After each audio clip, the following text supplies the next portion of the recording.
שלום, שמי טובה. אני הגעתי לפני כמה חודשים, ממש בייאוש מוחלט. אמרתי לרחל, בקושי אמרתי שאין לי כמעט קול, שאני צרודה מאוד. לא הייתי צריכה להגיד, הקול שלי, כאילו חוסר הקול שלי דיבר בעד עצמו. לא יכולתי לדבר, ובמקצוע שלי אני גם מורה, שזה בשבילי משהו נורא אם אני צרודה ולא יכולה לדבר. וזה היה פשוט ייאוש. עכשיו, זה לא רק היה תחושה שאני צרודה, אלא גם הרופא שבדק, וזה דוקטור פטר פרידמן, שהוא רופא מצוין, הוא אמר לי, תקשיבי, אני רואה פוליפ מאוד רציני על מיתרי הקול, הוא גם צילם אותו, יש לכם גם תיעוד עליו, הוא צילם את הפוליפ הזה, והוא אמר לי, תקשיבי, זה פוליפ שיצטרך כנראה, זאת אומרת שיצטרך כנראה ניתוח, כי אין כמעט טיפולי קול שיכולים להסיר כזה פוליפ.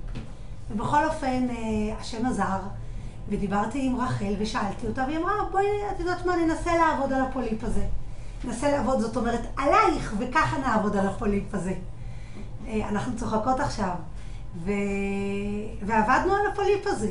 עבדנו עליו בכל מיני דרכים. עבדנו בדרך של כל מיני טיפולי קול, של לשנות את המקום שהקול נמצא. זאת אומרת, מאיפה מדברים ובאיזה תהודה הוא נמצא. עבדנו כל מיני טיפולים רגשיים, שאולי הגיע הזמן שזה ככה טוב מאוד שעשיתי אותם. עבדנו בעזרת מסאז'ים, עבדנו בכל מיני שיטות שרק רחל יודעת את האינטראקציה ביניהם איך כל דבר משפיע על מה. וברוך השם, אני באתי אחרי בערך אולי חודשיים וחצי, דוקטור פטר פרידמן מצלם את הפוליפ. אומרת, יודעת?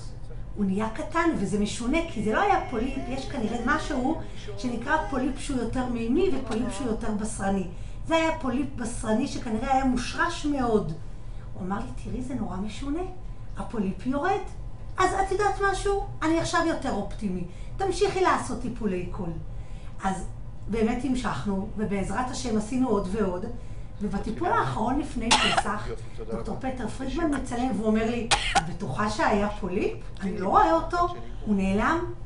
אז באמת, אני מודה להשם על זה, כי זה באמת, אני מרגישה שזו עזרה גדולה ממנו שאני הגעתי לרחל, כי הוא הרי מכוון למי להגיע, ואני חושבת שרחל עשתה עבודת קודש בסבלנות ובהרבה כבוד, ובהרבה הערכה, ועם המון מקצועיות. וכשאני באמת שאלתי את רחל, מה סוד העבודה שלך? כאילו, איפה את עובדת? איך את מצליחה? כי זה באמת מעניין אותי. וכשחקרתי את השיטה שלה, אז השיטה שלה זה שיטה שנקראת אורתו-אמושן. הכוונה שזה טיפול כזה גלובלי, אינטגרטיבי, שבעצם לוקח את כל המכלול של האדם, משהו הוליסטי, שלוקח את כל האדם בעצמו ובודק איפה נמצא הרגש שלו, ומה הוא מרגיש על כל דבר, ומחפש את המקום האמיתי של הבעיה. וזה כנראה המקצועיות המאוד מדויקת שמחפשת, וזה בדרך של ניסוי וטעייה, מחפשים את זה, וכשמוצאים את זה אז בעצם נותנים פתרון לכל הבעיות הללו. זה באמת שיטה מאוד מורכבת, זה לא כמו השיטות שלומדים נגיד באוניברסיטה, שגם זה כמובן נלקח בחשבון, שעושים משהו ושמטפלים בו עם א' אז ב'.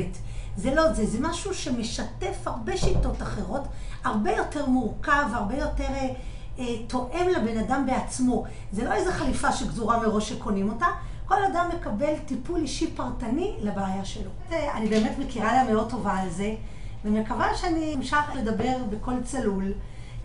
הלאה, ממש תודה רבה לכולם.